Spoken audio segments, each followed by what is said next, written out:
بسم اللہ والصلاة والسلام علی رسول اللہ وعلی آلہ وصحبہ وعلی اما بعد۔ محترم ناظرین کرام اور زوم میں آئے ہوئے تمام طلباء،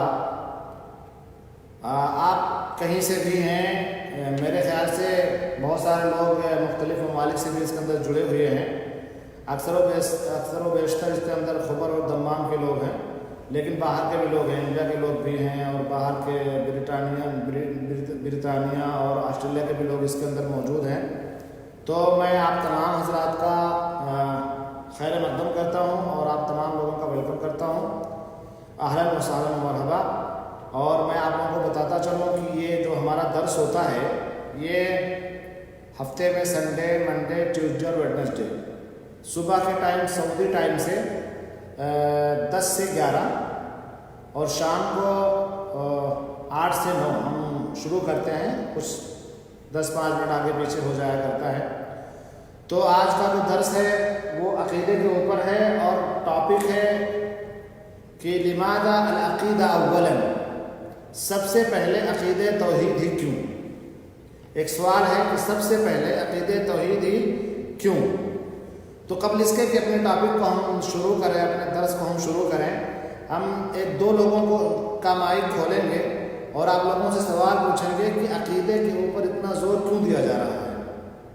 اللہ کے رسول صلی اللہ علیہ وسلم کی زندگی اگر آپ دیکھیں تو 40 سال کے بعد جب آپ کو نبوت کے منصب سے سرفراز کیا گیا اور مکہ کے اندر جب آپ کو آپ نے جب دعوت کا آغاز کیا تو مکہ کے جو حالات تھے نا وہ ناگفتہ تھے۔ مطلب آپ وہاں کی جو برائیاں ہیں وہ تصور کریں، ساری برائی مکہ والوں کے اندر موجود تھی، لیکن اللہ تبارک و تعالیٰ نے اپنے نبی جناب عربی محمد رسول اللہ صلی اللہ علیہ وسلم کو یہ نہیں کہا کہ جاؤ تم منع کرو کہ مطلب چوری نہ کریں، شراب نہ پئیں، ساری چیزوں کو بالکل اگنور کر دیا اللہ تبارک و تعالیٰ نے، اور جو سب سے پہلے جس چیز کی طرف دعوت مرکوز کی وہ کیا تھی؟ عقیدہ توحید کی تھی کہ جائیں اور مکہ والوں کو یہ جو 360 بتوں کی پوجا کر رہے ہیں، ہر کام کے لیے انہوں نے اپنا الگ الگ ایک جو ہے معبود بنا رکھا ہے اور اس سے مرادیں مانگتے ہیں اور وہ سمجھتے ہیں کہ یہ ان کی ضروریات اور حاجات کو پورے کر لیں گے، تو آپ جا کر کے ان سے کہیں کہ یہ غلط کر رہے ہیں۔ تو بہرحال اللہ کے رسول صلی اللہ علیہ وسلم نے اپنے مشن کو سمجھا اور اپنی دعوت کا آغاز ہی لا الہ الا اللہ سے شروع کیا۔ تو اب میں اپنا مائک ایک آدھ لوگوں کے لیے کھولوں گا، اس کے بعد پھر انشاءاللہ ہم شروع کریں گے۔ تو میں مائک کھولنا چاہوں گا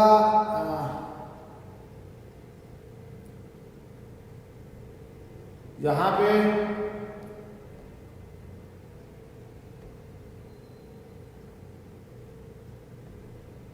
جی السلام علیکم۔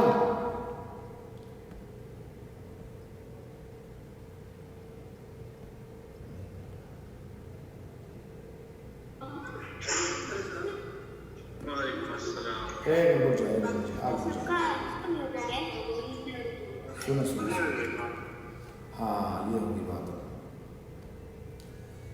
تو اب میں مائک کھولنا چاہتا ہوں حمزہ پرویز کا، اور ان کا مائک ابھی نہیں کھول رہا ہے، کیوں؟ کیا وجہ اللہ معلوم۔ جی بولیے، مائک کو ہمیں اتنا نہیں کھولا وہاں سے اپنا۔ السلام علیکم۔ وعلیکم السلام۔ کون صاحب بات کر رہے ہیں؟ عبید اللہ، آپ یہ بتائیے کہ اللہ کے رسول صلی اللہ علیہ وسلم نے جب مکہ میں اپنی دعوت کا آغاز کیا، شروع کی دعوت دینا لوگوں کو، تو سب سے پہلے کہا کہ کہو اللہ تعالیٰ ایک ہے، اللہ کے علاوہ کسی کی عبادت نہ کرو۔ کیوں ایسا اللہ کے رسول نے کہا صلی اللہ علیہ وسلم نے؟ آپ کو کچھ پتا ہے اس کے تعلق سے؟ جی کیونکہ جو مکہ والے لوگ تھے وہ اور بھی جو وہ سمجھتے تھے کہ اور بھی خدا ہے، تو اور لوگوں کی بھی پوجا کرتے تھے۔ جی ہاں، لیکن پوجا کس کی ہونی چاہیے عبید اللہ؟ اللہ تعالیٰ کی۔ بہت اچھا بہت اچھا، اللہ تعالیٰ آپ کو خوش رکھے اور آپ کے علم و عمل میں برکت عطا فرمائے۔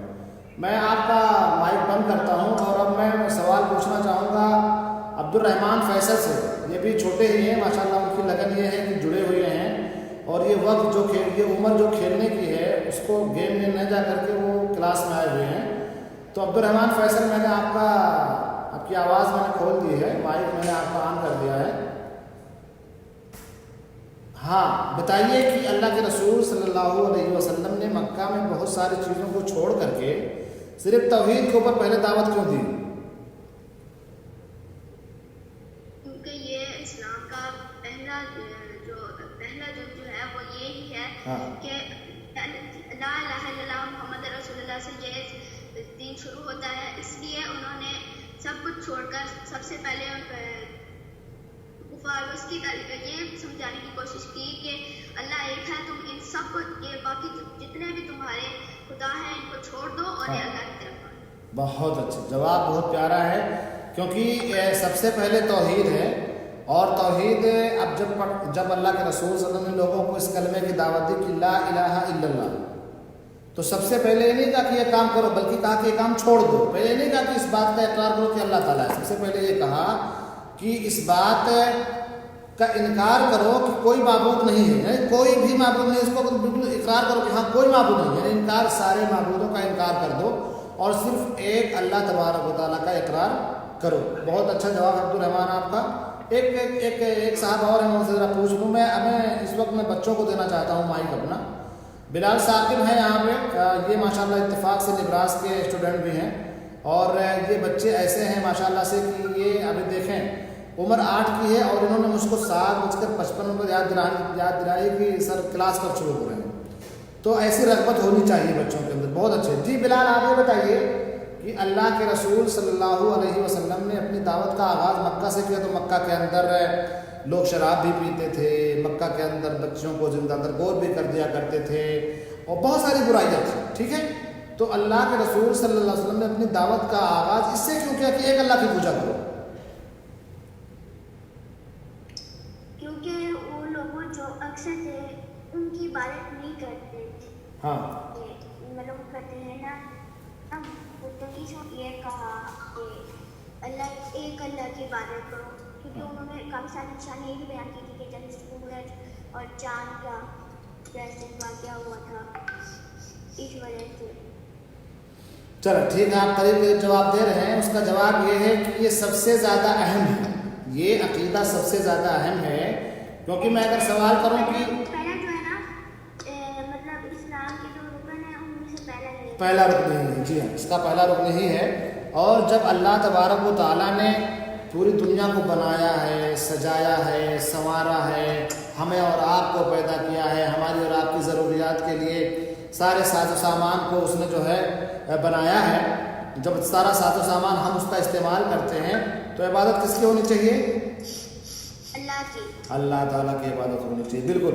تو جب عبادت اللہ تعالیٰ کی ہونی چاہیے، اسی لیے اللہ کے رسول صلی اللہ علیہ وسلم نے اہل مکہ سے جب وہاں جا کر کے اپنی دعوت کا آغاز کیا تو لوگوں سے یہی کہا، قولوا لا الہ الا اللہ تفلحوا، کہ لا الہ الا اللہ کہو کامیاب ہو جاؤ گے، ٹھیک ہے؟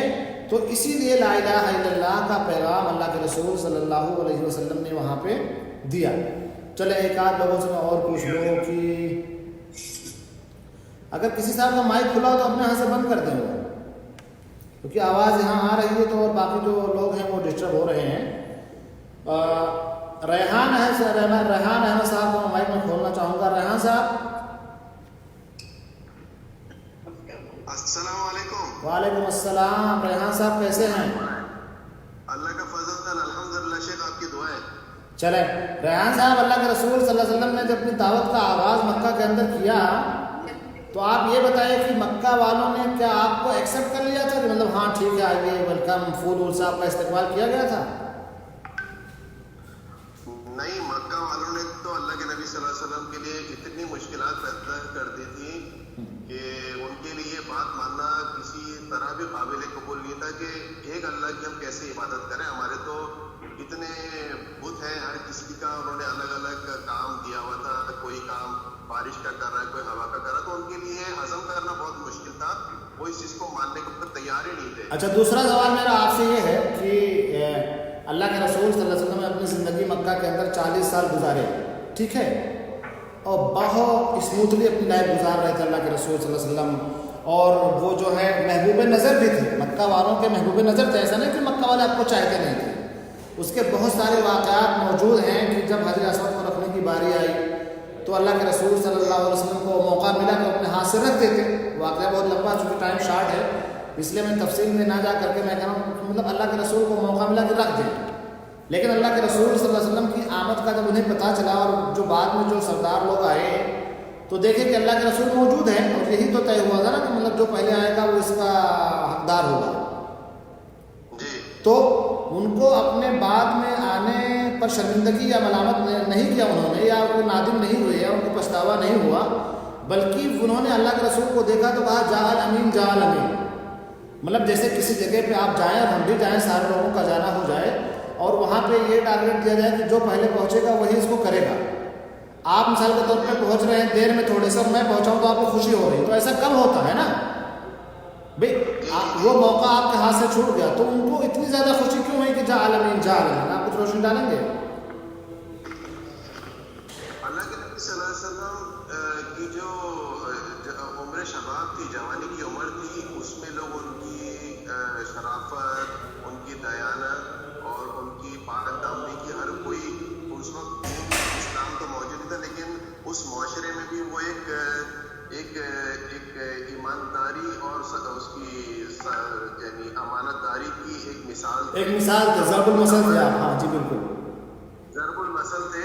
لوگ اپنی امانت اللہ کے نبی صلی اللہ علیہ وسلم کے پاس رکھواتے تھے، کیونکہ ان کا ایک کیریکٹر تھا، ایک ان کا اخلاق تھا، وہ یعنی جن کا وزن ہوتا تھا وہ وزن اٹھاتے تھے، اور جو غریب مزدور ہوتے تھے ان کی مدد کرتے تھے، تو ان کا ایک اپنا کیریکٹر تھا اور ان کی ایک اپنا امیج تھا اس معاشرے میں، جس کی وجہ سے جو ہے نا وہ اپنے کردار میں ایک ممتاز مقام رکھتے تھے، اسی لیے اس ممتاز مقام میں سب کو جو ہے نا کہا کہ جال امین جال صادق ممتاز، ٹھیک ہے۔ لیکن جب اللہ کے رسول صلی اللہ علیہ وسلم نے کہا کہ قولوا لا الہ الا اللہ، کیونکہ وہ جو اہل مکہ تھے وہ 360 بتوں کی پوجا کرتے تھے، لات منات عزا حبل، اور نہ جانے کتنے کتنے بتوں کو ان لوگوں نے رکھ رکھا تھا، جیسا کہ ابھی عبد الرحمن فیصل نے کہا کہ وہ ہر بتوں کو پوجا کرتے تھے، ان سے اپنی مرادیں مانگتے تھے۔ تو جب اللہ کے رسول صلی اللہ علیہ وسلم کی شخصیت اتنی عظیم تھی، صاف ستھری تھی، اس کے باوجود بھی جیسے اللہ کے رسول صلی اللہ علیہ وسلم کو منع کیا تو ان لوگوں نے آپ کو ایکسیپٹ نہیں کیا، بلکہ وہ بغاوت کو اتر آئے۔ کیوں؟ وجہ کیا تھی؟ اس کی وجہ وہ یہ دیتے کہ ہمارے باپ دادا بھی وہ کام کرتے تھے جو اب ہم کر رہے ہیں، تو وہ کیسے غلط ہو سکتے ہیں؟ جو ہم کر رہے ہیں وہ صحیح ہے، اور کسی کے اندر کوئی چیز جب تک کہ انسان سمجھے نہ جب تک کہ وہ ایکسیپٹ نہیں کرتا۔ ابھی ہمارے معاشرے میں بھی ایسے ہمارے اطراف لوگ ہیں جن کو اگر ہم صحیح بات بتاتے ہیں تو مرنے مارنے کو تل جاتے ہیں۔ یہ بالکل صحیح کہہ رہے ہیں آپ، بالکل صحیح کہہ رہے ہیں ریحان صاحب، کیونکہ آج اگر آپ کسی کو کوئی بات بتانے جائیں اور وہ ماضی میں وہ کام اس کے خلاف کرتے ہوئے چلے آئے ہیں تو ان کا آرگومنٹ کیا ہوتا ہے؟ ان کا آرگومنٹ یہی ہوتا ہے انا وجدنا آباءنا علی ھذا، یہی تو کہتے ہیں نا، جیسے اہل مکہ نے کہا تھا کہ ہم نے آبا و اجداد کو ایسے وہ کرتے پائے ہیں، ویسے آج کل کے لوگ بھی یہی کہہ دیتے ہیں کہ ہم نے اپنے آبا و اجداد کو، اپنے مشائخ کو اور اپنے علماء سے ہم نے یہی سیکھا۔ ارے بھائی، آپ نے اپنے علماء سے کیا سیکھا ہے، اپنے آبا و اجداد سے کیا پایا، لیکن اگر آپ کے پاس قرآن اور حدیث سے کوئی مسئلہ کھل کر کے آ جا رہا تو اس کو چھوڑ دیجیے، قرآن اور حدیث کی طرف آئیے، ہے نا؟ چلے، بہت بہت شکریہ ریحان صاحب، آپ نے کافی اچھا مشارکہ کیا، اللہ تعالیٰ آپ کو جزائے خیر دے۔ اور اب میں سمجھتا ہوں کہ میں اب پروگرام کو باقاعدہ شروع کرنا چاہتا ہوں، کیونکہ ہمارے پاس جو ہے کچھ وقت بچا، اور اسی طریقے سے ہم حوار کے طور پہ اس کو پڑھائیں گے، اور میں آپ لوگوں سے ریکویسٹ یہ کروں گا کہ اس پروگرام کی ایڈورٹائز کرنے کی ذمہ داری آپ کی بھی ہے، سمجھ رہے ہیں آپ؟ اور مجھے پتا ہے کہ آپ اپنے گھروں میں بیٹھتے ہوں گے تو اکیلے نہیں بیٹھتے ہوں گے، شاہ سے اسکرین پہ تو آپ اکیلے دیکھتے ہیں، لیکن میں سمجھتا ہوں کہ پورا گھر دیکھ رہا ہوگا اس پروگرام کو، اور تقریباً اس سے 26 لوگ جڑ چکے ہیں جو مختلف جگہوں سے ہیں، تو میں اللہ تعالیٰ سے یہی دعا کروں گا جی میں اکیلا ہی بیٹھا ہوں۔ چلے، اچھی بات ہے، آپ اکیلے ہیں تو اس کو وہ نہ کرے نا، اوپن نہ کرے نا، رہنے دینا۔ بلال ثاقب بیٹا، میں اچھے بچے ہو تم۔ السلام علیکم۔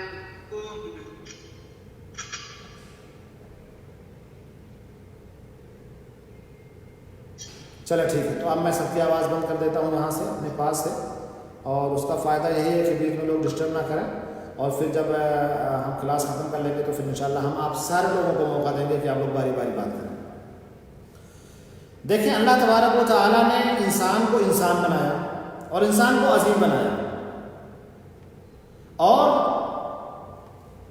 جو انبیاء اور رسول بھیجے گئے تو وہ اللہ تبارک و تعالیٰ اپنے حساب سے جہاں ضرورت سمجھتا تھا وہاں انبیاء کو جو ضرورت ہوتی جس زبان جس قوم میں وہاں اللہ تبارک و تعالیٰ بھیجتا تھا، ان کو سدھارنے کے لیے، ان کو صراط مستقیم پر گامزن رکھنے کے لیے اللہ تبارک و تعالیٰ نے انبیاء اور رسول کو بھیجے ہیں۔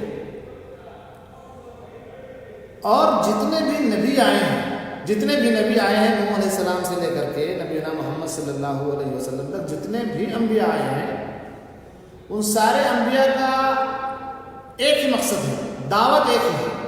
وہ دعوت کیا ہے؟ وہ دعوت یہ ہے کہ ایک اللہ تبارک و تعالیٰ کی طرف لوگوں کو بلانا، ایک اللہ تعالیٰ کی طرف لوگوں کو بلانا۔ اور یہ جو بلانے کی بات ہے کہ مطلب کیسے بلایا جائے گا، کس طریقے سے بلایا جائے گا، تو وہ ہمیشہ ہر دور میں اس کو سیو رکھا گیا ہے کہ بلانے کا طریقہ کیا ہوگا۔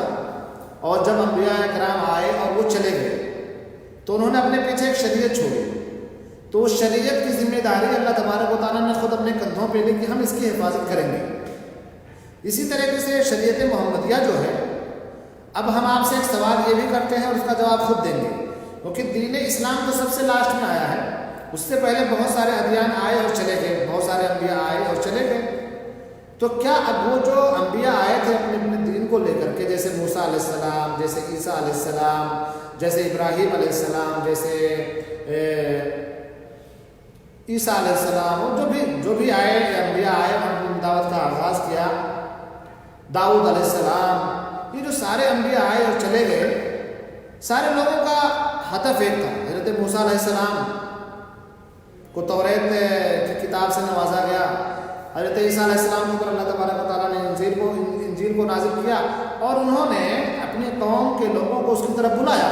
لیکن جب اللہ تبارک و تعالیٰ نے اپنے نبی جناب عربی محمد رسول اللہ صلی اللہ علیہ وسلم کو مبعوث کیا تو اس دین اسلام کو نازل کیا، اور اس دین اسلام کو پائے تکمیل تک پہنچایا قرآن اور حدیث کے ذریعے سے، ٹھیک ہے۔ اور اس قرآن اور حدیث کو اللہ تبارک و تعالیٰ نے اس کی حفاظت کی ذمہ داری اپنے کندھوں پہ لی کہ ہم اس کو محفوظ رکھیں گے، اس کے اندر کوئی انٹرفیئر نہیں کر سکتا ہے، کوئی کسی چیز ایڈ نہیں کر سکتا ہے، ایڈٹ نہیں کر سکتا ہے۔ لوگ کوشش کریں گے، لوگوں کی اپنی کوششیں ہوں گی، لوگ بہت زمانے سے کرتے چلے آ رہے ہیں اور آج بھی کر رہے ہیں، لیکن وہ کچھ کر نہیں پائیں گے۔ کیوں؟ اس لیے کہ اللہ تبارک و تعالیٰ نے قرآن مجید میں ارشاد فرمایا ہے اِنَّا نَحْنُ نَزَّلْنَا الذِّكْرَ وَإِنَّا لَهُ لَحَافِظُونَ، کہ قرآن اور حدیث دونوں کی حفاظت ہم کریں گے۔ اور جب قرآن اور حدیث دونوں چیز سیو رہے گا، محفوظ رہے گا، تو جب دستور ہی ہمارا محفوظ ہے تو اس کے اندر نہ آپ کچھ ڈال پائیں گے اور نہ آپ کچھ نکال پائیں گے۔ بہرحال تو اللہ کے رسول صلی اللہ علیہ وسلم جب مکہ کے اندر مبعوث کیے گئے، انہوں نے عقیدے کی دعوت دی، اور وہی عقیدہ جو پہلے انبیاء کا تھا، وہی اللہ تبارک و تعالیٰ کی طرف لوگوں کو بلانا تھا، اللہ تبارک و تعالیٰ کی وحدانیت کی طرف لوگوں کو بلانا تھا۔ بہت ساری آیتیں قرآن مجید کے اندر موجود ہیں، میں ایک ایک کر کے کوٹ کروں گا آپ کو کہ دیکھیں کہ قرآن مجید میں بہت ساری آیتیں ہیں جو ہمیں بتلاتی ہیں کہ جو پہلے انبیاء تھے، پہلے کے یعنی اللہ کے رسول صلی اللہ علیہ وسلم سے پہلے کے جو بھی انبیاء آئے ہیں، ان سارے نبیوں نے تمام لوگوں کو ایک معبود کی طرف بلایا۔ سورہ المؤمنون آیت نمبر 23 کے اندر اللہ تبارک و تعالیٰ نے ارشاد فرمایا وَلَقَدْ أَرْسَلْنَا نُوحًا إِلَىٰ قَوْمِهِ فَقَالَ يَا قَوْمِ اعْبُدُوا اللَّهَ مَا لَكُم مِّنْ إِلَٰهٍ غَيْرُهُ، کہ ہم نے نوح علیہ السلام کو ان کی قوم کی طرف بھیجا تو انہوں نے کہا فقالا، تو نوح علیہ السلام نے کہا یا قوم اعبدوا اللہ ما لکم من الہ غیرہ، اے میری قوم کے لوگوں ایک اللہ کی عبادت کرو، اس کے علاوہ کسی کی پوجا پاٹ نہ کرو، اس کے علاوہ کوئی ہے ہی نہیں معبود۔ اور اسی طریقے سے آپ دیکھیں سورہ اعراف آیت نمبر 65 کے اندر اللہ تبارک و تعالیٰ نے ارشاد فرمایا وَإِلَىٰ عَادٍ أَخَاهُمْ هُودًا، قوم عاد کی طرف اللہ تبارک و تعالیٰ نے انہی میں سے ان کا بھائی ہود کو بھیجا، تو ہود علیہ السلام کی دعوت کیا تھی؟ قَالَ يَا قَوْمِ اعْبُدُوا اللَّهَ مَا لَكُم مِّنْ إِلَٰهٍ غَيْرُهُ، وہی سیم دعوت تھی جو نوح علیہ السلام نے اپنے قوم کو دی تھی. آپ دیکھیں کہ اللہ تبارک و تعالیٰ نے سورہ انبیاء کے اندر ارشاد فرمایا وما ارسلنا من قبلک من رسول الا نوحی الیہ انہ لا الہ الا انا فاعبدون، کہ ہم نے آپ سے پہلے جتنے رسولوں کو بھیجا ہے ان کی طرف ایک ہی بات کی وحی کی گئی ہے کہ اس بات کو لوگوں کو بتلائیں کہ نہیں ہے کوئی معبود برحق مگر اللہ اور اسی اللہ کی پوجا کریں. سورہ النحل آیت نمبر 36 کے اندر اللہ تبارک و تعالیٰ نے ارشاد فرمایا وَلَقَدْ بَعَثْنَا فِي كُلِّ أُمَّةٍ رَسُولًا أَنِ اعْبُدُوا اللَّهَ وَاجْتَنِبُوا الطَّاغُوتَ. وَلَقَدْ بَعَثْنَا فِي كُلِّ أُمَّةٍ رَسُولًا کہ ہم نے ہر امت کے اندر ایک رسول کو بھیجا ہے. کیوں؟ وجہ کیا ہے؟ کیوں بھیجا گیا اللہ تبارک و تعالیٰ نے؟ کیوں بھیجا؟ أَنِ اعْبُدُوا اللَّهَ اللہ تبارک و تعالیٰ کی عبادت کرو وَاجْتَنِبُوا الطَّاغُوتَ اور طاغوت سے بچو. طاغوت کسے کہتے ہیں؟ ہر وہ چیز جس کی اللہ تبارک و تعالیٰ کے علاوہ عبادت کی جائے وہ طاغوت ہے. تو ان تمام چیزوں یعنی تمام آیتوں کا مرکز اور محور کیا ہے؟ یہ ساری آیتیں آپ لوگوں نے سن لی ہیں. میں اب ایک صاحب کا مائک کھولوں گا اور ان سے پوچھوں گا کہ آپ نے اس سے کیا سمجھا. تو سید معظم صاحب میں آپ کا مائک کھول رہا ہوں، آپ تیار ہو جائیے کہ آپ کا سوال یہ ہے کہ یہ جو آیتیں آپ نے مختلف آیتیں سنی ہیں ان آیتوں سے آپ نے کیا سمجھا اور اللہ تبارک و تعالیٰ نے اپنے نبیوں کو بھیجا تو کس مقصد کے لیے بھیجا؟ جی معظم صاحب. جی السلام علیکم. وعلیکم السلام ورحمۃ اللہ وبرکاتہ. جی آیتوں کا مقصد یہ ہے کہ توحید کی طرف جو ہے اللہ کی طرف جو ہے. معظم صاحب آپ کے نیٹ میں بہت پرابلم ہے، آواز بالکل کلیئر نہیں آ رہی ہے.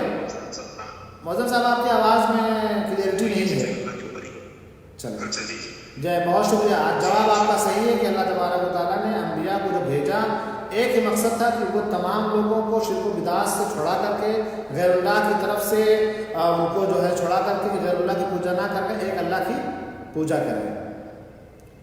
بہت شکریہ آپ کا. خلیل الرحمان صاحب سے میں اس کا جواب دینا چاہوں گا. خلیل الرحمان صاحب اللہ تعالیٰ آپ کو جزائے خیر دے کہ آپ ماشاءاللہ روزانہ کلاس میں آتے ہیں. تو اب ابھی جو آیتیں کوٹ کی گئی ہیں ان آیتوں کے ذریعے سے آپ نے کیا سمجھا کہ مطلب اللہ تبارک و تعالیٰ نے جب سے دنیا بنائی ہے اور جب اللہ تبارک و تعالیٰ نے ضرورت محسوس کی انبیاء کو بھیجتا رہا اور آخری کڑی جناب عربی محمد رسول اللہ صلی اللہ علیہ وسلم کی شکل میں آئی، لیکن یہ سارے لوگ صرف ایک چیز کی دعوت دیتے رہے. وہ دعوت کیا تھی اور کیوں تھی؟ دیکھیں اس کو جو مجھے سمجھ آئی ہے کہ جیسے پہلے بھی آپ نے شارکہ کو بھی سوال کیا تھا کہ تمام انبیاء کی دعوت سب انبیاء نے جو دعوت کا آغاز کیا وہ شرک اور شرک کو چھوڑنے سے اپنی یعنی جو تعلیمات ہیں وہ شروع کی.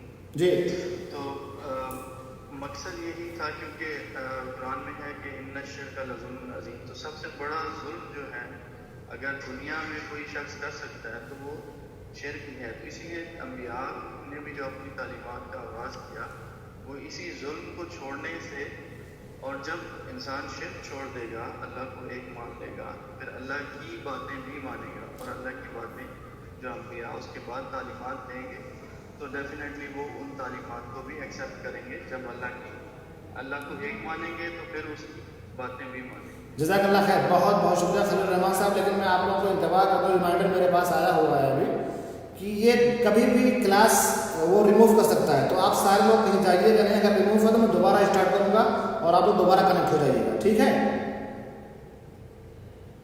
جزاک اللہ خیر. تو آپ دیکھیں کہ یہ سارے جو انبیاء تھے سارے انبیاء کی دعوت یہ تھی کہ ایک اللہ تبارک و تعالیٰ کی پوجا کرو، ایک اللہ تبارک و تعالیٰ کے سامنے سر جھکاؤ، ایک اللہ سے ہی دعائیں مانگو، ساری عبادتیں اسی رب کے لیے کر دو. اچھا یہ عبادت ہے کیا؟ ہم بڑا سنتے آئے ہیں کہ عبادت کرو عبادت کرو. یہ عبادت کیا ہے؟ عبادت کی تعریف میں آپ لوگوں میں سے کسی ایک سے سننا چاہوں گا کہ عبادت کی تعریف کا عبادت کسے کہتے ہیں. اور نذیر احمد صاحب کا مائک میں کھولوں گا اور اس سے پوچھوں گا کہ عبادت کا ڈیفینیشن کیا ہے، آپ عبادت سے کیا سمجھتے ہیں؟ جی نذیر صاحب.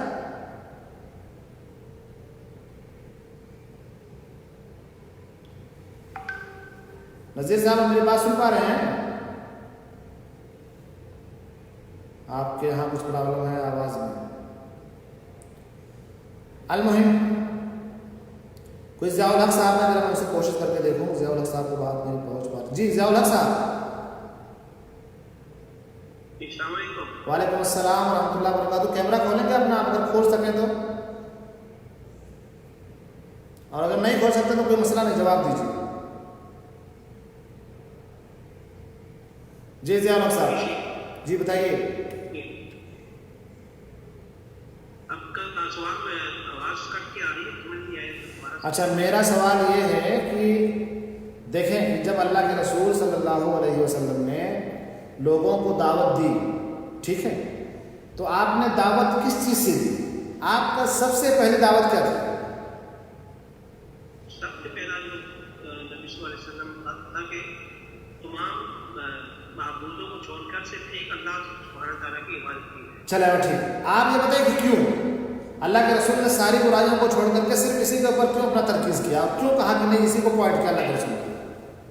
کیونکہ اللہ تعالیٰ ایک خالق و مالک ہے، اور اللہ کے سوا کوئی اس کی عبادت کے لائق، کوئی انسان کو پیدا کرنے والا ہے اور اس کے سوا کسی اور کی عبادت نہیں کرنی چاہیے. صحیح ہے. اس لیے نبی صلی اللہ علیہ وسلم نے سب سے پہلے توحید کی دعوت. بالکل بہت شکریہ. میں آپ سے یہ کہنا چاہوں گا کہ دیکھیں اس دنیا کے اندر ہم ہوتے ہیں اور کسی کے یہاں اگر آپ کام کر رہے ہیں مثال کے طور پہ، ویسے تو اللہ تعالیٰ سے یہ مثال نہیں دی جا سکتی کیونکہ اللہ تبارک و تعالیٰ کی ذات عظیم ہے، لیسا کمثلہ شیء، لیکن قریب کرنے کے لیے کہ دیکھو اللہ تعالیٰ نے، اگر آپ اپنے آپ کے اوپر غور کریں کہ جب ہم کچھ بھی نہیں تھے، عدم سے وجود بخشا، مطلب میری کوئی حیثیت نہیں تھی، میرا کوئی وجود نہیں تھا، تو اللہ تبارک و تعالیٰ نے خلق الانسان من ماء دافق، اللہ تبارک و تعالیٰ نے معمولی پانی سے ہمیں پیدا کیا ہے، اور پیدا ایسے نہیں کر دیا بلکہ وہ جو مراحل ہیں اور جن مراحل سے انسان گزرا ہے، یعنی رحم مادر میں انسان 9 مہینے رہتا ہے، اور ان 9 مہینوں میں ان کو جو ضروریات ہوتی ہے اس کو اللہ تبارک و تعالیٰ ہی سمجھ سکتا ہے،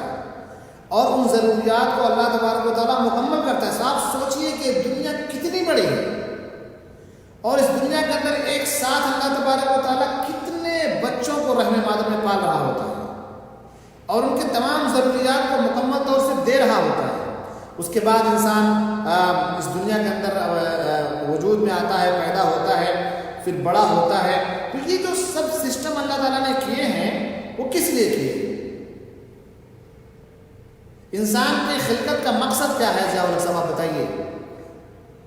اللہ تعالیٰ نے قرآن مجید میں انسان کا تخلیق کا مقصد کہا ہے، میری عبادت ہوگا خلق الجن والانس الا لیعبدون. ممتاز. انسان کو جنہ کو اس لیے اللہ تعالیٰ نے پیدا کیا تاکہ اس کی عبادت کرے. تو اللہ تعالیٰ نے انسان کو پیدا کیا ہے، اس کی ضروریات دیا ہے، سب کچھ یعنی نعمتیں اللہ نے دی ہے.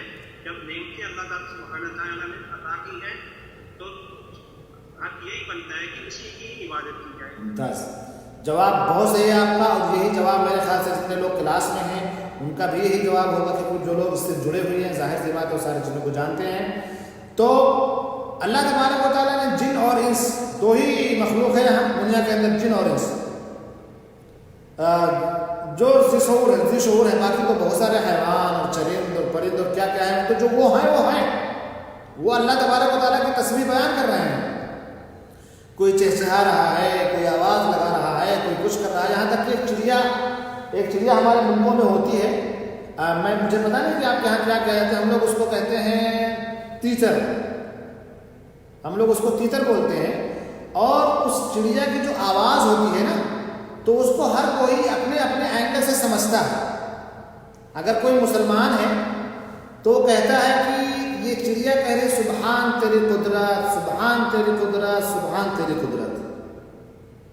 تو وہ انسان ایک مسلمان ہے تو اس کو اپنے اینگل سے اور اپنے اس سے سمجھتا ہے کہ یہ چڑیا یہی کہہ رہی ہے، تو اس کی آواز ایسے لگتی ہے، کہتی سبحان تیری قدرت، سبحان تیری قدرت. لیکن ایک جو غیر مسلم ہے جب اس کی آواز کو سنتا ہے تو کیا کہتا ہے؟ وہ کہتا ہے کہ یہ چڑیا کہہ رہی ہے سیتا رام دشرتھ، سیتا رام دشرتھ، سیتا رام دشرتھ. تو وہ اپنے حساب سے اس کو سمجھتا ہے. اور ایک پہلوان جو ہوتا ہے، جو پہلوانی کرتا ہے، تو جو جس میدان میں ہوتا ہے اسی کے بارے میں سب کچھ جانتا ہے. جیسے مثال کے طور پہ کوئی آدمی کرکٹ کھیلتا ہے تو وہ کرکٹ کا جو بہترین کھلاڑی ہے اس کے بارے میں جانے گا، کرکٹ کا بیٹ کون سا اچھا ہوتا ہے اس کے بارے میں جانے گا، گلفز کون سے لانے ہیں وہ جانے گا، پیڈ کیسا ہونا چاہیے، کون سی کمپنی کا زیادہ اچھا ہے وہ جانے گا، فیورٹ شاٹ کون سا اس کا ہے کس کھلاڑی کا وہ جانے گا، کون سے کھلاڑی کو کہاں لگانا ہے اور اس جگہ کو پوائنٹ ہے، سلپ ہے، اسٹریٹ ہے، کیا وہ سب جانے گا۔ تو جو جس فیلڈ میں ہوتا ہے اسی حساب سے وہ سمجھتا ہے کہ یہ کہہ رہے کہ یہ کہہ رہا ہے۔ تو جو غیر مسلم کہتے ہیں سیتارام دسرتھ، وہ بھی اپنے حساب سے، یعنی ہر کوئی یہ کہہ رہا ہے کہ یہ چڑیا جو بول رہی ہے ایسے نہیں بول رہی ہے، بلکہ اپنے پرمیشور کو، اپنے رب کو، اپنے اللہ تعالیٰ کو یاد کر رہی ہے۔ اور وہ جو ایک جو پہلوان ہوتا ہے وہ کہتا ہے، کیا کہتا ہے، وہ کہتا ہے کہ کہتی ہے کہ ڈن مقدر کثرت، کیونکہ اسی میں اس کا دل لگا ہوا ہے نا۔ اور ایک جو بقال ہوتا ہے، جو بنیا ہوتا ہے، وہ کہتی ہے کہ ہلدی مرچا ادرک، ہلدی مرچا ادرک، ہلدی مرچا ادرک۔ تو یہ کہنے کا مقصد میرے یہ ہے کہ یہ جو چڑیاں ہیں نا وہ بھی چہچہاٹوں سے وہ اللہ تبارک و تعالیٰ کی تصویر بیان کرتی ہے، قرآن مجید کے اندر موجود ہے۔ اب اللہ کے رسول صلی اللہ علیہ وسلم نے اپنی دعوت کا آغاز کیا، اور میں آپ کو ایک کلمہ دیتا ہوں، لا الہ الا اللہ محمد رسول اللہ۔ اللہ کے رسول نے مکہ والوں کے سامنے جب اپنی دعوت کا آغاز کیا تو کہا کہ قولوا لا الہ الا اللہ، قولوا لا الہ الا اللہ تفلحوا، لا الہ الا اللہ کہے تو کامیاب ہو جاؤ گے۔ کامیابی دنیا کے اندر بھی آپ کو ملے گی اور آخرت میں بھی کامیاب ہو جاؤ گے۔ تو قولوا لا الہ الا اللہ تفلحوا، لا الہ الا اللہ کہے تو کامیاب ہو جاؤ گے۔ تو اس لا الہ الا اللہ کا میں معانی میں پوچھنا چاہوں گا۔ ضیاء الحق صاحب نے کافی پارٹیسپیٹ کیا، اللہ تبارک و تعالیٰ آپ کو جزائے خیر دے۔ میں اب آپ کا مائک بند کروں گا اور میں منتقل ہوں گا کہیں اور، لیکن آپ میرے ساتھ رہیے گا۔ نصر اللہ صاحب ہیں، یہ کہاں سے ہیں مجھے پتہ نہیں، بھی کنیکٹ کر رہے ہیں۔ عبد الروف صاحب کا بھی مائک دکھائی دے رہا ہے۔ ندیم بیگ صاحب ہیں۔ عبد الباسط صاحب کو مائک دینا چاہوں گا۔ عبد الباسط صاحب،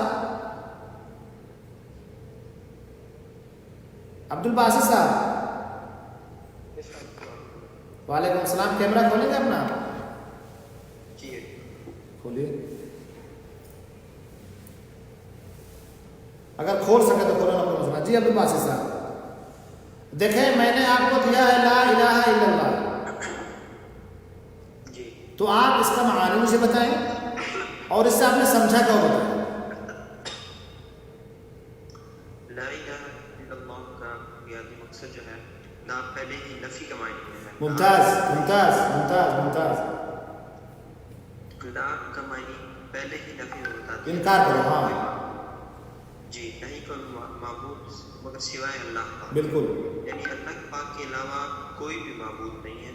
بنیادی مقصد اس کا لا کا شروع میں ہی بتا دیا کہ نہیں، اس پہ زیادہ زور دیا گیا کہ نہیں کوئی معبود، بالکل صحیح۔ پھر آگے بات کو کنٹینیو کیا گیا کہ سوائے اللہ کی ذات کے کوئی بھی معبود نہیں۔ ہاں نہیں، آپ یہاں ایک سے جوائن کریں معبود برحق، کیونکہ معبود تو ہر اس ذات کو بولیں گے جس کی عبادت کریں آپ، تو آپ یہ کہیں کہ نہیں ہے کوئی معبود برحق مگر اللہ۔ جی نہیں ہے۔ لا الہ الا اللہ کٹ کر دیا، میں جانتا تھا کہ کٹ کرے گا کم وقت۔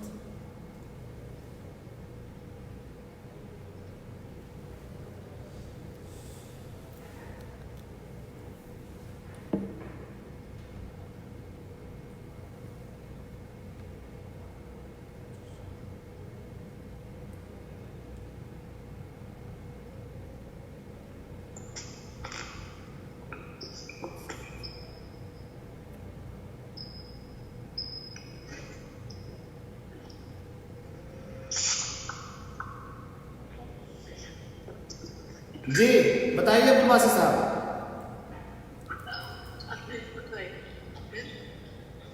عبد الباسط صاحب اگر جوائنٹ ہوگا تو آپ مجھے بتائیں۔ ایک سامنے بیک گراؤنڈ کا مطلب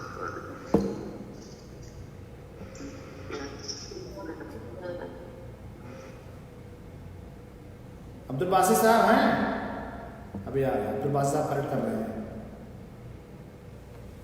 تو دیکھیں گے یہاں اللہ تبارک و تعالیٰ نے یہ جو لا الہ الا اللہ کلمہ ہے یہ سب سے پہلے انکار سکھاتا ہے کہ انکار کرو، یعنی اس سے ہم یہ بھی سمجھتے ہیں کہ اس امت کا جو ایک فریضہ ہے نا امر بالمعروف اور نہی عن المنکر، ایک پہچان ہے۔ اللہ تبارک و تعالیٰ نے ارشاد فرمایا وَلْتَكُن مِّنكُمْ أُمَّةٌ يَدْعُونَ إِلَى الْخَيْرِ وَيَأْمُرُونَ بِالْمَعْرُوفِ وَيَنْهَوْنَ عَنِ الْمُنكَرِ۔ اس امت کی ایک پہچان یہ ہے کہ اس میں ایک برابر ہمیشہ ایک جماعت ہوگی جو لوگوں کو بھلائی کا حکم دے کے برائی سے روکے گی. تو یہ بھلائی کا حکم دینا اور برائی سے روکنا دونوں ایک ساتھ ہوگا. یہ جو کلمہ ہمیں سکھا رہا ہے لا الہ الا اللہ محمد رسول اللہ، تو یہ ہمیں یہی سکھا رہا ہے کہ نہیں ہے کوئی معبود بنا. یعنی پہلے اگر آپ دیکھ رہے ہیں کسی کو نماز کا حکم دے رہے ہیں اور اس کے اندر اگر کوئی برائی آپ دیکھ رہے ہیں تو برائی سے بھی آپ کو روکنا ہوگا. یہ نہیں کہیں گے کہ نماز صرف اس کو نماز کا حکم دو اور برائی سے نہ روکو آٹومیٹک رک جائے گا. نہیں، آپ کو اس کو بتانا ہوگا کہ آپ غلط کر رہے ہو. بہرحال عبد الباسط صاحب اگر آ گئے ہیں تو میں تو ان کا مائک تو کھلا ہوا بھی. عبد الباسط صاحب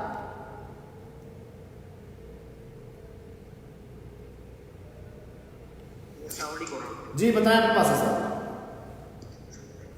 جی وہ آواز آپ کی کٹ گئی، ویڈیو ختم ہو گئی تھی، کلاس ڈسکنیکٹ کر دیا تھا. ڈسکنیکٹ ہو گئی تھی. جی جی جی بس میں آج کر رہا تھا کہ بس بنیادی مقصد جو ہے کلمہ لا الہ الا اللہ، پہلے اس میں نفی بیان کر دیں گے کہ نہیں ہے کوئی معبود، نہیں ہے کوئی معبود برحق سوائے اللہ. جی جی اللہ کی ذات ہی صرف معبود برحق ہے، بس اس کے علاوہ کوئی ایسی مخلوق، کوئی ایسی ذات نہیں ہے جس کی ہم پوجا کی جائے. بالکل صحیح ہے، بالکل صحیح ہے.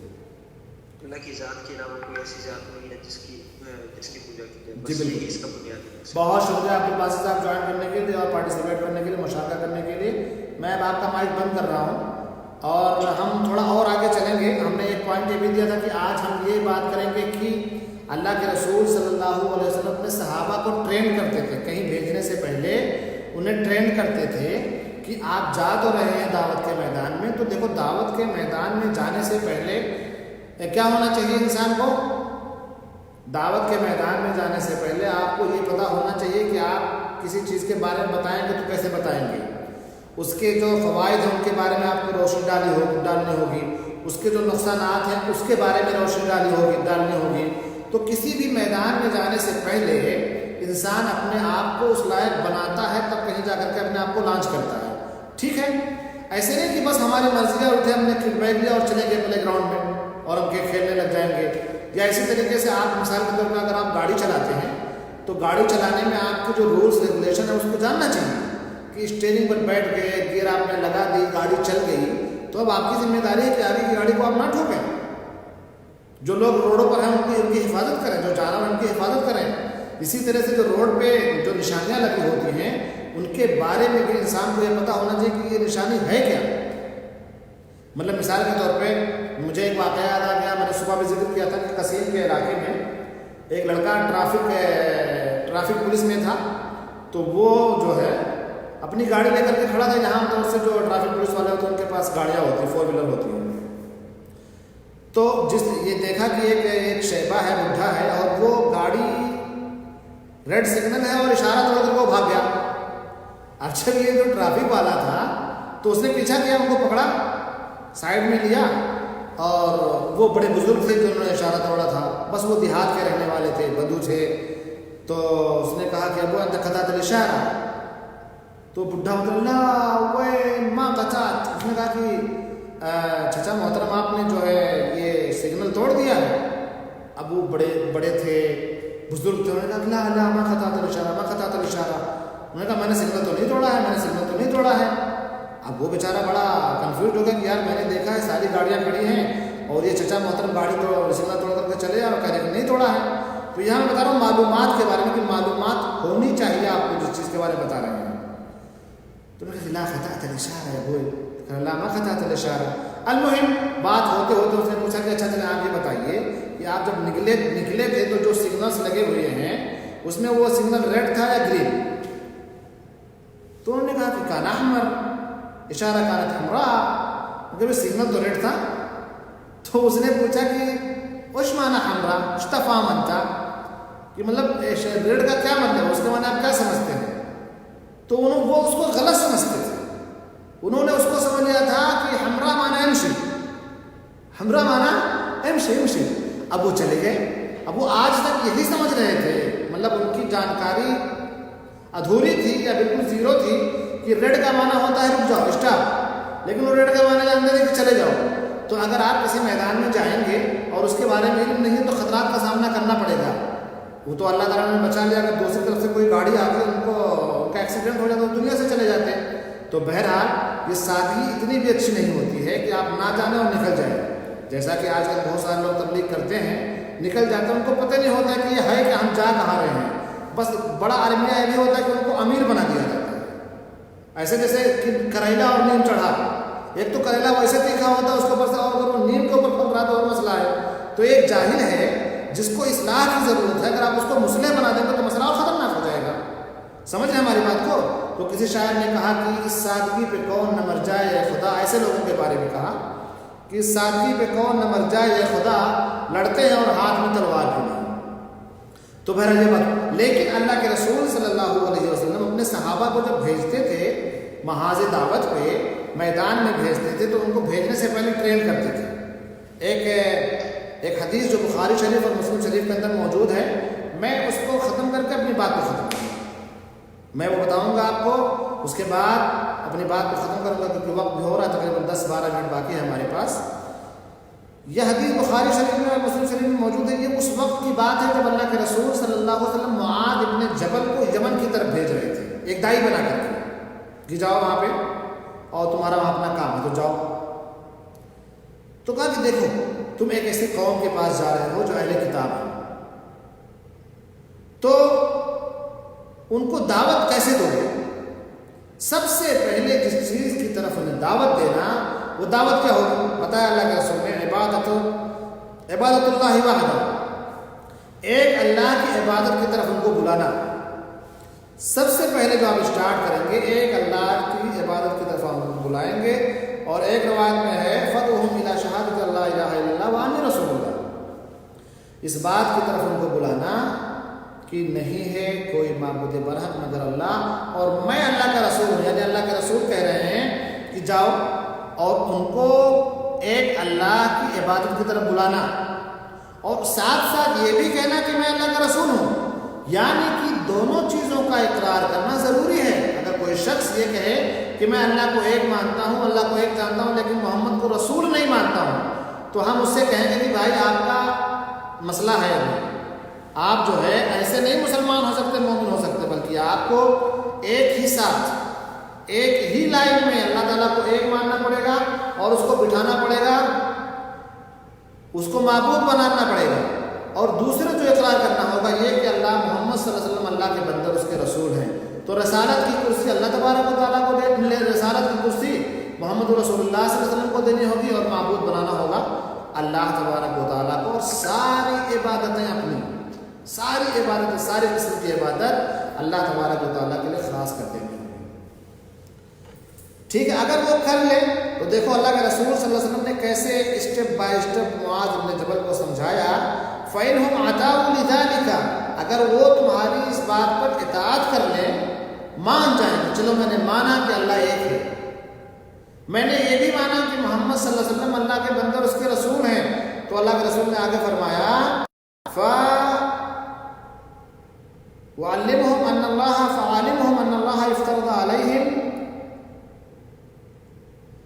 5 صلوات فی کل یوم و لیلہ، تو آپ ان کو سکھانا کہ اللہ تبارک و تعالیٰ نے تمہارے اوپر 5 وقتہ نماز فرض کر دی ہے، 24 گھنٹے میں اللہ تبارک و تعالیٰ نے آپ کے اوپر 5 وقتہ نماز فرض کیا، یعنی جیسے ہی آپ کلمے کا اقرار کریں گے پھر آپ کو اللہ جو 5 وقت کے نماز ہیں وہ 5 وقتہ نماز بھی ادا کرنے ہوں گے۔ اگر وہ اس بات کو بھی مان جائیں، اس بات کا بھی اقرار کر لیں کہ ٹھیک ہے اللہ ایک ہے، محمد صلی اللہ علیہ وسلم کے بندے اس کے رسول ہیں، تو پھر 5 وقتہ نماز اللہ کے رسول اللہ تعالیٰ اللہ کے رسول نے فرمایا فَإِنْهُمْ عَتَاؤُوكَ لِذَلِكَ، اگر وہ تمہارے اس بات پر اطاعت کر لیں تو انہیں بتانا کہ ان اللہ افترض علیہم صدقہ فی اموالہم، کہ اللہ تبارک و تعالیٰ نے ان کے مال میں زکوٰۃ فرض کیا ہے، اللہ تعالیٰ نے ان کے مال میں زکوٰۃ فرض کیا ہے۔ اب آپ یہ سوچیں گے کہ یار یہ زکوٰۃ کیوں ہے؟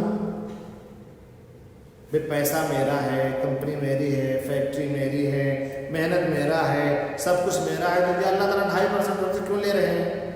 کیا اللہ تبارک و تعالیٰ اس کے محتاج ہے؟ یقیناً نہیں۔ یا اللہ تبارک و تعالیٰ نے ساری چیزوں کا جو پیدا کرنے والا وہی ہے، تو یہ لے کیوں رہا ہے؟ اس کی مصلحت اس کی حکمت بتائی گئی ہے۔ تو خذ من اغنیائہم وترد الی فقرائہم، کہ مالداروں سے لے کر کے غریبوں اور مسکینوں میں تقسیم کر دیا جائے گا۔ دوسری حکمت یہ بتائی گئی ہے کہ اس کے ذریعے سے ہمارے مال کے اندر جو کچھ میل کچیل لگ جاتے ہیں اس کی صفائی کے لیے اللہ تبارک و تعالیٰ نے صاحب نصاب کے اوپر زکوٰۃ فرض کیا۔ اگر آپ صاحب نصاب ہیں تو زکوٰۃ فرض ہے، اگر آپ صاحب نصاب نہیں ہیں تو پھر اللہ تبارک و تعالیٰ نے اس سے آپ کو مکلف نہیں بنایا ہے۔ فَإِنْهُمْ عَتَاءُوا لِذَلِكَ فَإِيَّاكَ وَكَرَائِمَ أَمْوَالِهِمْ، اگر وہ مان جائیں کہ ٹھیک ہے ہم زکوٰۃ دیں گے تو دیکھو ان کے جو اچھے مال ہیں وہ مت لے لینا، بلکہ آپ انہیں کہیں کہ آپ زکوٰۃ ادا کریں 2.5%۔ لیکن اب ہماری بھی ذمہ داری یہ بنتی ہے کہ ہم زکوٰۃ میں وہی چیز نکالیں جو ہمارے پاس ہے، تاکہ وہ چیز جو اللہ تبارک و تعالیٰ نے آپ کو اس کا اہل بنایا ہے تو اس کا حق بنتا ہے فقراء اور مساکین کا بھی۔ اور اگر ہمارے سماج اور معاشرے میں جتنے لوگ ہیں جن کے پاس جتنے پیسے ہیں، جتنی مال ہے، جتنی دولت ہے، اگر حساب کتاب لگا کر کے وہ کیا کہتے ہیں اگر یہ زکوٰۃ ادا کر دی جائے تو آپ یقین مانیے کہ مسلمانوں کی حالت بہتر سے بہتر ہو جائے گی۔ بہرحال اس کے بعد آگے اللہ کے رسول صلی اللہ علیہ وسلم واتقی دعوت المظلوم، دیکھو مظلوم کی دعوت سے بچنا، کسی کے اوپر ظلم نہ کرنا، کیونکہ ظلم جو ہے یہ بڑا خطرناک چیز ہے۔ اللہ تبارک و تعالیٰ نے اس کو بہت خطرناک بتایا، یہاں تک کہ شرک کو ظلم سے تعبیر کر دیا ہے، ان الشرک لظلم عظیم وہاں کہا ہے۔ اور ظلم آپ کسی پر ظلم کرو، مارو پیٹو گالے گلوچ کرو، کسی کا مال ہڑپ کر لو، کسی کی عزت نفس کو لوٹ لو، یہ سب ظلم آ جائے گا۔ یہاں تک کہ اگر آپ کسی کو بات کر رہے ہو تو بھی ظلم کر رہے ہو، کسی کی غیبت کر رہے ہو تو بھی ظلم کر رہے ہو، یہ سب ظلم ہے۔ واتقی دعوت المظلوم فإنه ليس بينها وبين الله حجاب، دیکھو مظلوم کی بد دعاؤں سے بچنا، اس لیے کہ اس کی بد دعا اور اللہ کے بیچ میں کوئی حائل پردہ نہیں ہے۔ ڈائریکٹ اللہ تبارک و تعالیٰ ایسے لوگوں کی بد دعاؤں کو سنتا ہے، اس لیے کسی کی بد دعا نہیں لینا، کسی کے اوپر ظلم نہیں کرنا، کسی کا مال غصب نہیں کرنا۔ وہ کسی شاعر نے کہا کہ مظلوم کے دل کا ہر نالہ تاثیر میں ڈوبا ہوتا ہے، مظلوم کے دل کا ہر نالہ تاثیر میں ڈوبا ہوتا ہے، ظالم کو خبر کر دے کوئی انجام ستم کیا ہوتا ہے، ظالم کو خبر کر دے کوئی انجام ستم کیا ہوتا ہے۔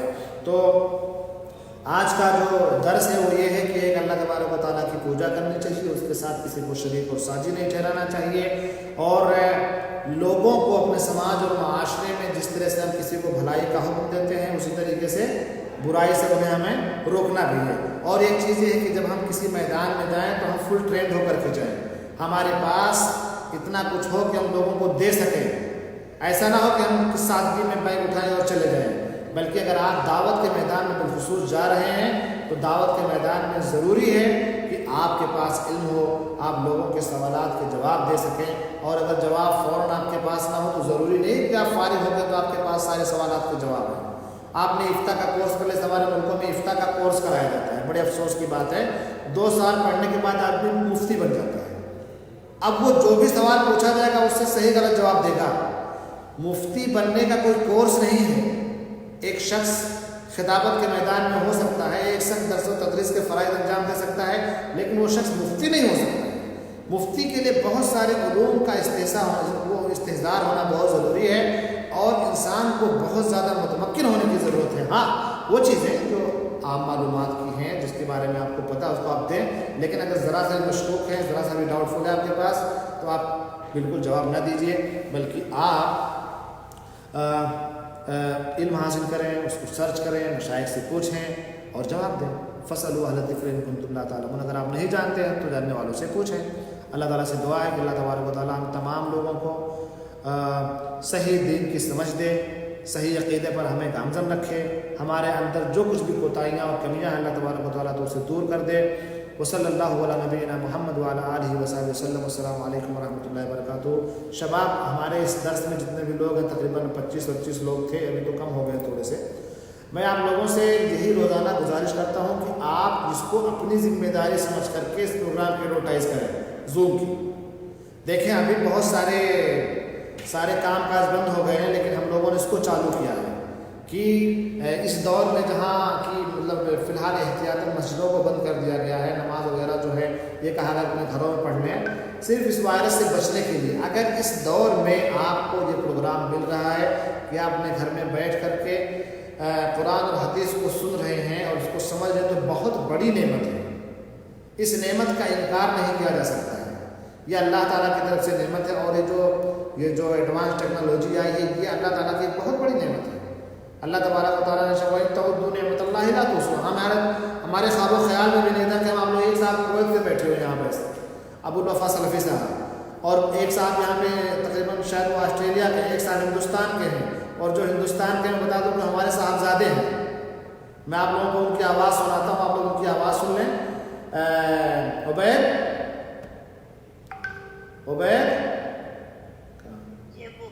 آپ بتائیے کہ آپ کہاں ہیں اور اس وقت آپ کے یہاں ٹائم کیا ہو رہا ہے اور آپ اتنا دیر تک کیوں بیٹھے ہوئے ہیں؟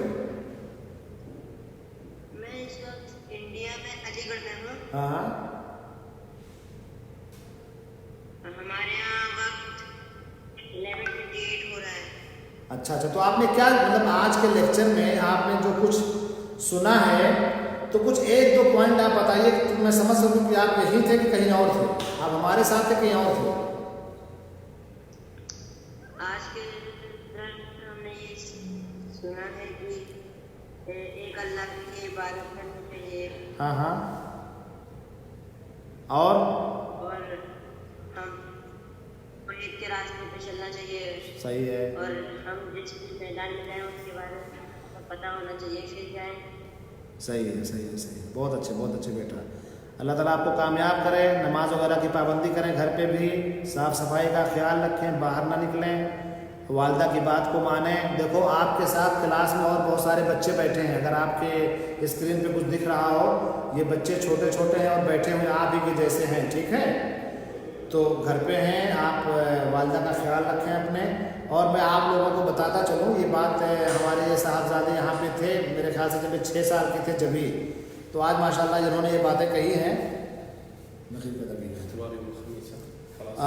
تو انشاءاللہ تو یہ یہاں پہ تھے ہمارے ساتھ ہے. تو میں ایک واقعہ ذکر کروں تھوڑا سا ہنسنے ہنسانے کے لیے، تو میں ذکر کر دوں آپ کو. ماشاءاللہ یہ یہاں پہ تھے تو میں گاڑی چلا رہا تھا، یارس میرے پاس گاڑی تھی، اور میرے بغل میں میرے ایک دوست بیٹھے ہوئے تھے، پیچھے بیٹھے تھے، پیچھے والے سیٹ پہ بیٹھے ہوئے تھے. چھوٹا سا گیم میں ان کو دیا ہوا تھا، ویسے بٹن وٹن والا کوئی وہ الیکٹرانک تھا، ایسے تھا ہلکا پھلکا تھا. تو میں نے ان سے کہا کہ عبید آپ اپنا کیمرہ کھول سکتے ہیں؟ عبید اپنا کیمرہ کھولیے.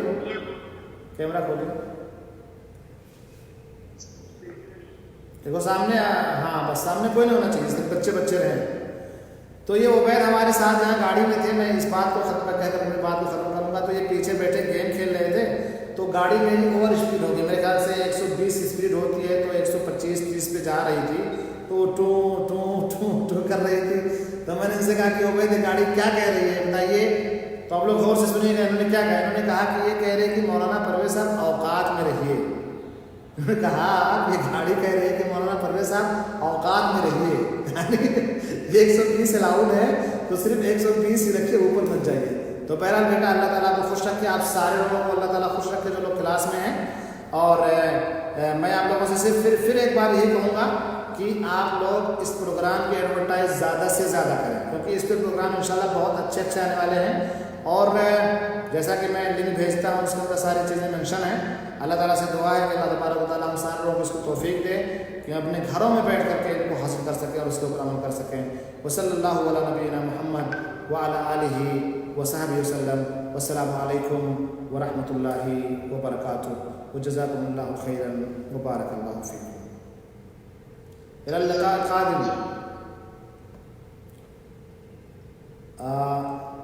دیکھیں پروگرام کو ختم کیا جا رہا ہے. آپ لوگ جائیے، آرام کریے اور بارک اللہ فیکم. بس آپ لوگ خیال رکھیے کہ اس پروگرام کی ایڈورٹائز زیادہ سے زیادہ کیجیے. یہ آپ لوگوں کی ذمہ داری ہے. ٹھیک ہے، میرے واٹس ایپ پہ کل سوال، اب چونکہ ٹائم ختم ہو رہا ہے، وہ بندہ آیا ہے بند کرنے کے لیے. تو اگر آپ میرے واٹس ایپ کا نمبر تو آپ کے پاس ہوگا، مجھ سے کر لو اس پہ.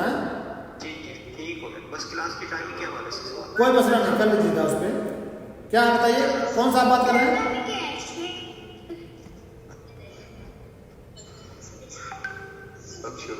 جی بتائیے. کل صبح کے ٹائم جو کلاس ہوتی ہے اور جو رات کے ٹائم کلاس ہوتی ہے اس کا ٹاپک ایک ہی ہوتا ہے؟ اصل میں ایسا ہوتا ہے کہ صبح کے ٹائم ہوتے ہیں آفس میں نا، تو صبح والی کلاس لینا ممکن نہیں ہوتا، تو شام والی جو جی میں سمجھ گیا آپ کی بات. دیکھیں اصل میں ہم نے یہی کیا ہے کہ صبح کو جو ہم کرتے ہیں اس کو شام کو ریپیٹ کرتے ہیں، کیونکہ جو لوگ صبح آتے ہیں وہ شام کو نہیں آ پاتے ہیں، اور موسٹلی لوگ صبح نہیں آ پاتے ہیں کیونکہ لوگ ڈیوٹیوں پہ ہوتے ہیں، اپنی کمپنیز میں ہوتے ہیں، تو اسی لیسن کو ہم شام کے ٹائم ریپیٹ کرتے ہیں. جی شباب آپ کے پاس سوال پوچھ رہے تھے آپ صاحب؟ سوال کون پوچھ رہے تھے؟ میں یہ پوچھ رہا تھا، میں نے یہ پوچھا ہے اگلی کلاس میں بجے ہوگی؟ اگلی کلاس کیا کریں بلال؟ جی کل ہے، کل 9 سے کل 10 سے 11 صبح میں کلاس ہے،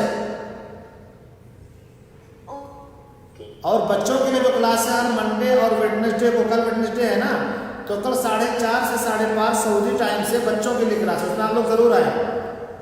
آپ آئیں، اور عبد الرحمن فیصل آپ لوگوں کا آنا ضروری ہے، اور حمزہ عبید آپ بھی انڈیا سے جوائن کریے گا. 4:30 کا مطلب ہوتا ہے 7 بجے انڈیا سے. 7 سے 8 کلاس ہے انڈین ٹائم سے، اور سعودی ٹائم سے 4:30 سے عبد الرحمن آ رہے ہیں، عبد الرحمن فیصل آئیں گے. بہت سارے بچے آئے تھے. ٹھیک ہے چلیں پھر فی امان اللہ. اللہ تعالیٰ آپ کو خوش رکھے. جزاکم اللہ خیر. بارک اللہ فیکم.